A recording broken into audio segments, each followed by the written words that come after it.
J'ai frappé un enfant autiste après qu'il m'ait tripoté et maintenant tout le monde me déteste. Ce pilotage a été la goutte d'eau qui a fait déborder le vase. Je connais 3 depuis la maternelle et il a toujours été choyé.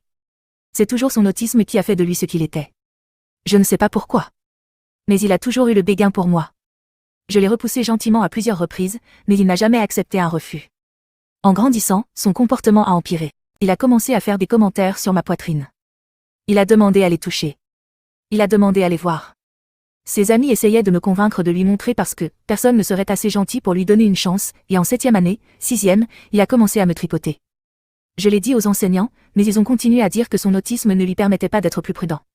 C'était seulement moi. Il devenait jaloux lorsque j'étais en présence d'un autre garçon. Il faisait des crises et je m'attirais des ennuis parce que je savais à quel point il se mettait en colère. Non, je ne savais pas. C'était comme si mon seul but était d'être à sa place. Je n'avais pas le droit d'être moi-même. Les attouchements ont continué. Je n'arrêtais pas de lui dire d'arrêter.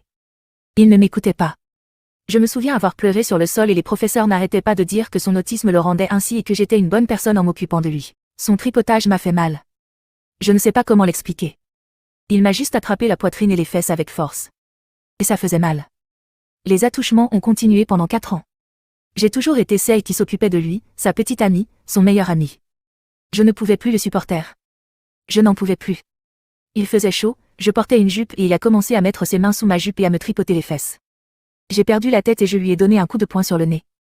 Il a eu le nez cassé. Malheureusement, je vais maintenant être mise en isolement pendant 2 mois pour avoir intimidé un enfant autiste.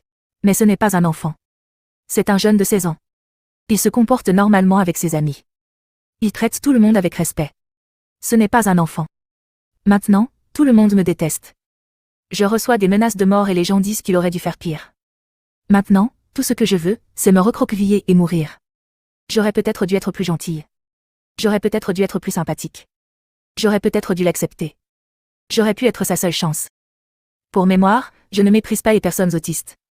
Il n'en est pas le représentant. C'est juste une personne horrible. 3 est une personne horrible. Merci de m'avoir permis de me défouler. Mise à jour, je voudrais aussi mettre les choses au clair avec mes parents. Malheureusement, mes parents viennent d'un pays où ce genre de choses est normal. De plus, je suis en partie responsable car je n'ai rien dit. J'ai fini par leur en parler et ils ont fait de leur mieux pour m'aider. Mais ils ne savaient pas comment faire. Bien que je reconnaisse leurs efforts, je vais quand même prendre le temps de guérir d'eux aussi. Toute ma famille s'en est également prise à eux et a exprimé sa déception. La meilleure chose à faire pour l'instant est de passer du temps loin d'eux. Pour commencer, j'ai quitté l'école.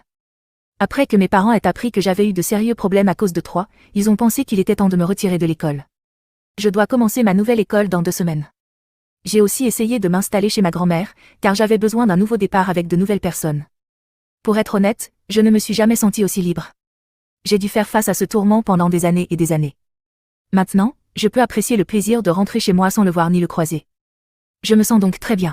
Passons aux choses sérieuses, comme je l'ai mentionné, ma famille a décidé de payer un avocat et nous espérons maintenant intenter un procès à toutes les personnes impliquées. Ma grand-mère a également eu une discussion avec le conseil d'administration de l'école pour avoir autorisé le népotisme afin de harceler d'autres filles.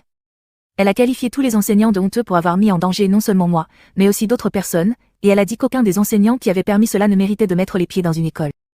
Cette expérience n'a pas non plus été une partie de plaisir. Après que la plainte a été déposée, mes parents ont reçu des lettres et des messages demandant en gros que l'affaire soit abandonnée.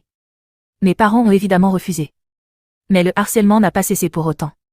J'ai fini par être harcelée à mon tour. Toutes les personnes qui me menaçaient de mort ont décidé d'entrer dans les détails graphiques de ce que 3 voulait me faire. En avant-première, ce n'était pas terrible. Et les parents de 3 se sont présentés sur le pas de ma porte, demandant à me voir, à me parler et à me dire que 3 était prêt à s'excuser. Heureusement, mon oncle et moi étions déjà en route pour la maison de ma grand-mère. Cependant, mes parents ne les ont évidemment pas laissés entrer et leur ont dit que s'ils voulaient communiquer, ils devaient le faire par l'intermédiaire d'un avocat. Le harcèlement n'a pas cessé. 3 a fini par m'envoyer un message sur un compte brûleur détaillant toutes les choses qu'il allait faire si il en avait l'occasion, et que je devais être reconnaissante de m'en être tirée avec un simple pelotage. 3 n'a cessé de répéter que je n'étais rien d'autre qu'une pute ou une salope, etc. Et que je devrais être reconnaissante que quelqu'un d'aussi populaire ait même regardé dans ma direction. Il n'arrêtait pas de dire que si je l'avais laissé me baiser, il ne m'aurait pas tripoté. Mais je sais que si je faisais cela, je ne serais plus moi-même.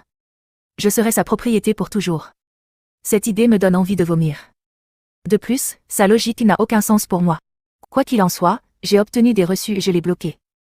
J'ai également demandé à mes parents de m'aider à changer de numéro. Et c'est ce que j'ai fait.